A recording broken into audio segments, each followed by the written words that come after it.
Welcome back to Modern Art Blitz. I'm your host, Matt Gleason. My guest now, international curatorial superstar, David Rubin. David, welcome to Modern Art Blitz. Good to be here. How you doing, man? Very well, thank you. Yeah, we had a fun time with the Uber and Lyft today, but we'll actually talk about art. It might be, sometimes the Uber and Lyft stories are the best. But now, you have curated for how long? 40 years. 40 years of curating.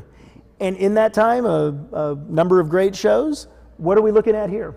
Well, this is actually, I started my career in Los Angeles. I was at the Claremont Colleges for 5 years as the assistant director of the galleries at Scripps in Pomona, and then I had a kind of year of doing independent work, and this is from 1982, which was the year of independent work. Basically, I responded to a call for curators to curate a show for the second annual of what maybe lasted 3 years, but it was the second annual Los Angeles Visual Arts Festival in downtown Los Angeles. And the proposal was to come up with a room full of art. That was what they told the curators on the prospectus. So I had become familiar with the scene, and a lot of artists, as they do now, were living in lofts in downtown at the time. And so I thought, well, why not build a space that kind of reflects the area? So I created what became known as an artist living space.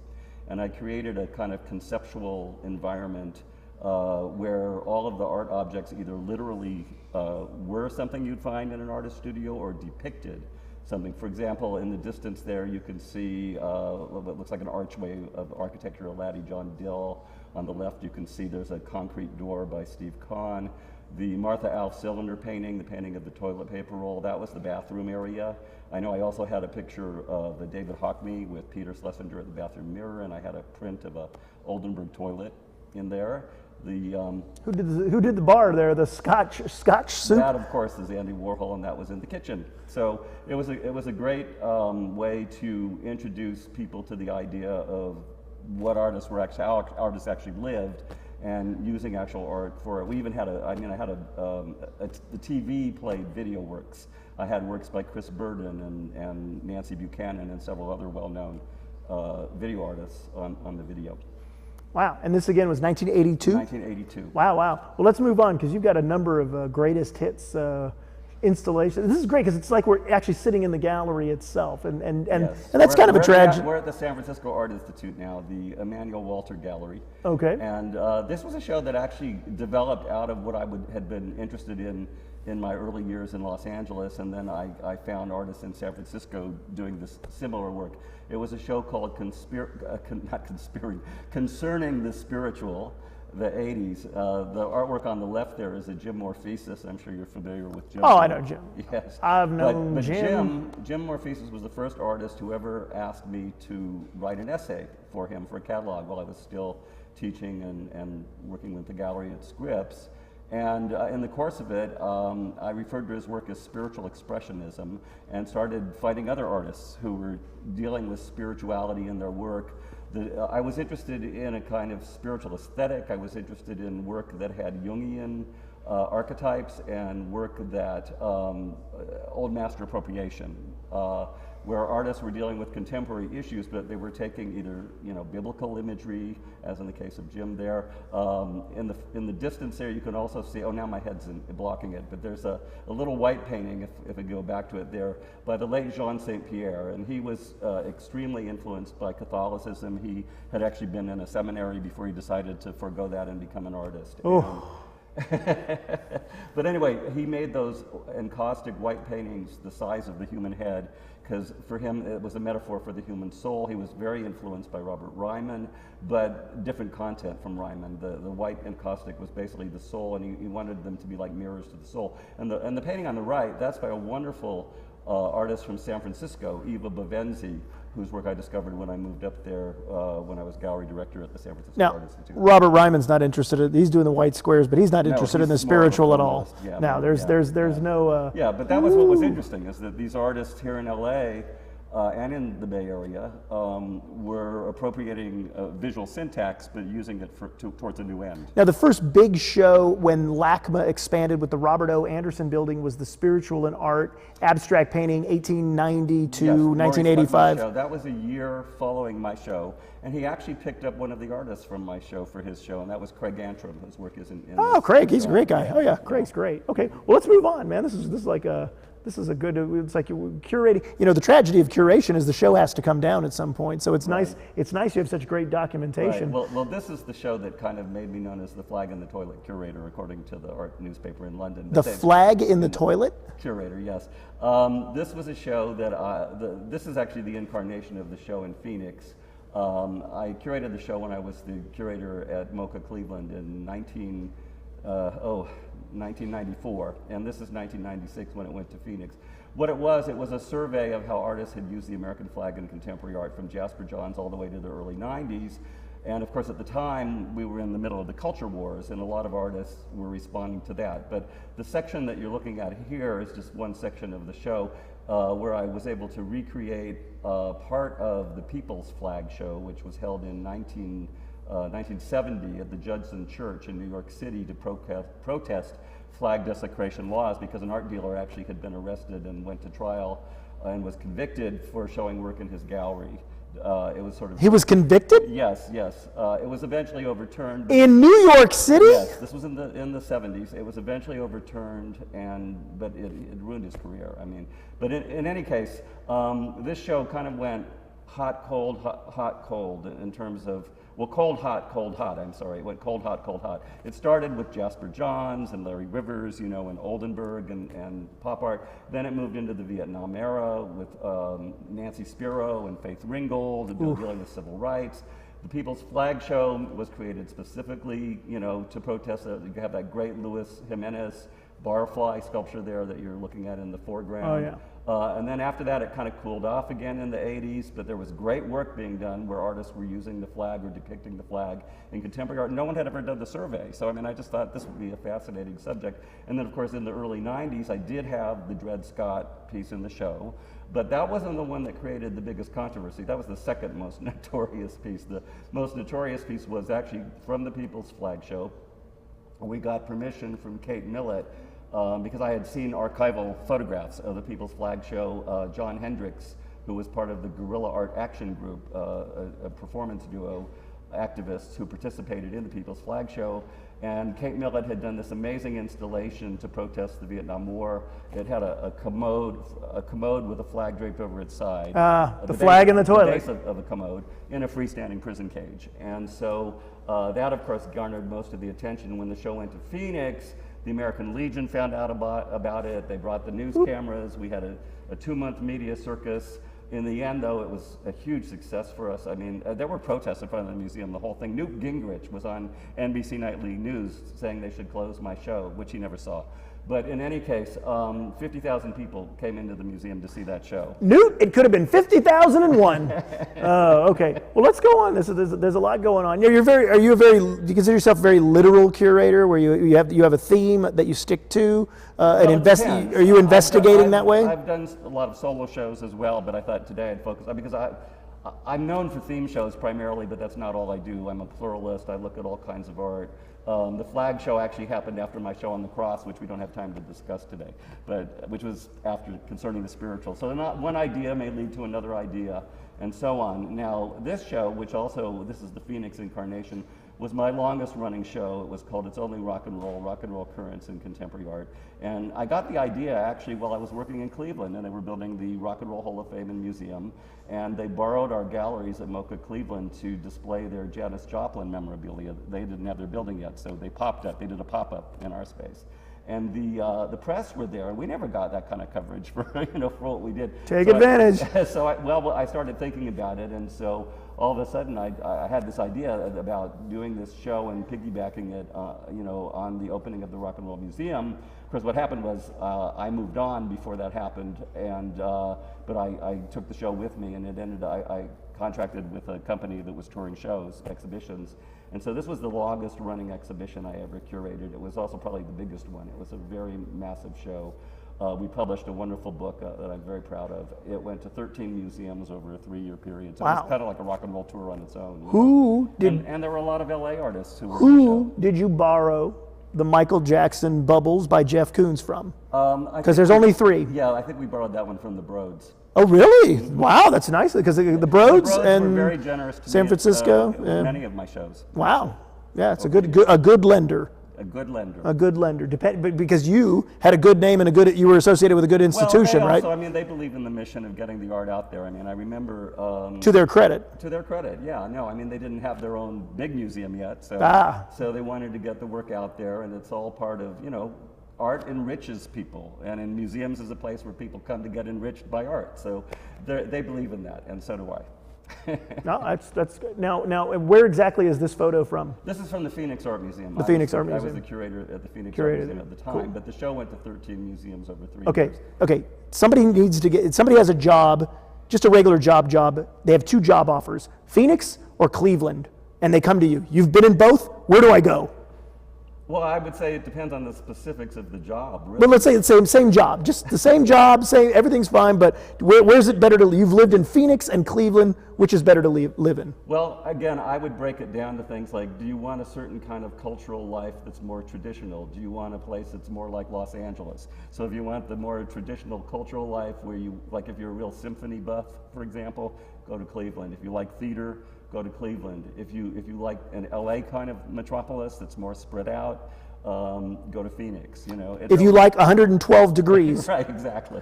If you like bugs flying off the lake for 2 months out of the year. I enjoyed the run in both cities. You liked both. But I moved on from Phoenix actually because I did get tired of it after 5 years. The heat? Not so much the heat, because I moved to an equally hot city. I moved to New Orleans. That's a different heat, though. There, it's a lot wetter. It's a lot wetter. Yeah. Now, New Orleans culture everywhere. It was exciting. I mean, Katrina put the kibosh on what we were doing there. But pre-Katrina, I was there for 5 years leading up to Katrina. It was the best job I ever had. Wow. So let's go to the next image. Where's this? Well, we're skipping New Orleans because I can only show so many things today. We're going to my last gig, which was at the San Antonio Museum of Art, and a show that I'm really very proud of. It's a show called Psychedelic, Optical, and Visionary Art since the 1960s. It's not in this view, but the San Antonio Museum of Art owns the most psychedelic Frank Stella painting I ever saw. Oh, wow. Called Double Scramble. And when I first arrived at the museum to assume my position there, I was looking at this painting and I said to myself, just what I told you, most psychedelic painting I've ever seen. It was painted in day glow colors. It was painted in, I think, 1968. So it was right at the height of the psychedelic era. Did Frank Stella do acid? Well, you'll have to ask him. I never asked him. I never met him. That'd be an art history question for you. But in any case, what I was interested in, though, was a psychedelic aesthetic sensibility, because I was thinking about how, at the turn of the 20th century, color really changed with Matisse.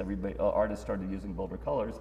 Well, when I was looking at that Stella, I felt there was another shift in what became normalized for color in making an artwork. So I started looking at it as a sensibility. Of course, I was really happy that not only did I get this painting for the show, the Jack Goldstein there on the right, but it came into the SAMA collection while I was there, one of the acquisitions I'm very proud of. And of course, Jack Goldstein, I'm sure you're familiar with him, and he was one of the original CalArts students. Oh, yeah. But I remember visiting his studio in New York when he was working on that body of work, and I showed a different one from that series in one of the jobs we haven't talked about when I was at the Friedman Gallery at Albright College, which was before Cleveland. But I think that's one of my favorite bodies of work by Jack Goldstein, and of course it tied in. There's a Victor Vasarely there in the shot, and while people used to kind of put down Vasarely, I think he did some pretty solid work. He's had a funny career where it was like the op was mocked by the cognoscenti, but also leading up to my show, my psychedelic show, there had been some op art shows, and so I knew it was something people were looking at, but nobody had done something about a psychedelic aesthetic sensibility. It was very different from the Paul Schimmel show, which was more about psychedelic culture. I really focused on the aesthetics of it and this kind of color and visual optical effects, and also visionary imagery. His show wasn't about visionary. I had one of your recent guests, Robert Williams, was in my show. So I had his work. I had Fred Tomaselli in my show. I had Larry Pittman in my show. You know, so it was an interesting range of artists. And we produced a book, a hardcover book that got an amazing review in the New York Times. And after that happened, I decided I could die happy. You know. I'll have to get Robert Williams on the show so I can confirm your assertion there. I'm sorry. Okay. So when you worked with Victor Vassarelli, did you work with? Well, I worked with the estate, of course. I mean, I forget who I probably contacted a gallery to put me in touch with one of his relatives. Maybe it was his widow, I think. But anyway. When did he die? Oh. It's been a while? It's been a while. It's been a while, okay. I don't remember. Art World Trivia Pursuit? Okay, never mind. But the estate, I mean, you know, when you're basically, and the other thing is, I hit this show right at the right time because I went to Miami Basel Art Fairs while I had this in my head that I was looking for work, and it was everywhere. So I don't know what it is, but one of the things I've been fortunate is that a number of times my radar has picked up on something, and then I've been able to turn it into an exhibition. And also I felt that this exhibition, needless to say, would have popular appeal. At the same time, it would be art historical, and we could do educational programming and all that. Looking back on your career, are there artists that you can pinpoint where you say, hey, I really helped his career by putting him in a show at this time? Oh goodness, yes. I mean, you'd mentioned Craig Antrim for right. one. It's hard to say that. A long list is harder to remember than a short list. Yeah. I mean, I'm very proud that I curated Jay DeFeo's first retrospective. Oh, really? Where was that? That was at the San Francisco Art Institute. Well, I have to confess that wasn't chosen by an artist committee that I was working with. She had passed on? No. So you worked with Jay DeFeo? How was she to work with? Oh, she was actually very, very professional. And, yeah? Yeah. Because I heard she was a little difficult. No, she wasn't. Well, I knew she in life, yeah. I've worked with difficult artists and I've worked with fabulously easy artists. Come on, name some names. No. Come on. Who's the worst bastard you'll never work with again? But I can handle them all. I mean, I've had just about every, and I mean, I've worked with enough artists to be able to, you know. But no, Jay DeFeo, I have so much respect and admiration. I didn't know that much about her work when I was assigned the project, but getting to work with her, and it was a mutual respect. I mean, she treated me very well. And she really respected, you know, my scholarship or whatever, you know. I'm still at the estate still keeps in touch with me, the Jay DeFeo estate. Good. They always send me the catalogs and keep me informed. So, again, I was in the right place at the right time. The next year I worked with Wally Hedrick, you know, who was married to her at one time. And Wally was one of the most, and you know, working with him was more fun than I've had with just about anybody, because I went up to his place in Fallon in north of the Bay Area, and he had his own croquet course. It wasn't normal croquet. It was Wally Hedrick croquet, and I've always been pretty inept at sports, but nevertheless I beat him. And now, have you been interviewed for the Wally Hedrick biography? Somebody wants to come see me about that. There's a scholar. I'll hook you up with Julia Friedman. She's working on the. And you know who actually wrote the preface to our catalog? Walter Hobbs. Oh, Walter Hobbs. We could have a whole episode.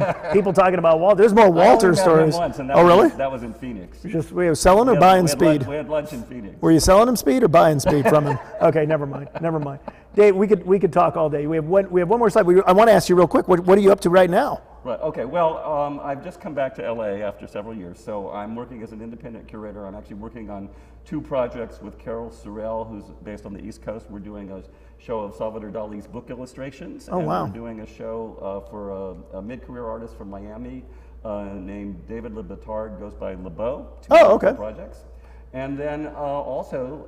what are we looking at here? We're looking at my own artwork. Oh, he had to. The artist ego is strong. It always works its way to the surface. I knew it. Believe it or not, I've been drawing my whole life. I never took my own artwork seriously until New Orleans. I mean, one of the reasons New Orleans is so special for me is because artists there championed what I was doing. I've been doing automatic drawing for a long time. Some of your viewers may have even attended back in probably around '81. I gave a lecture 2 nights in a row on automatism at Jan Baum Gallery. Oh, wow. And Jan was very generous to turn over her space. Did you trade, like you'll give a talk and then Dr. Baum gives you some free, I know a lot of artists they would trade their art. It was a great opportunity. I love Jan. She was always so supportive of me.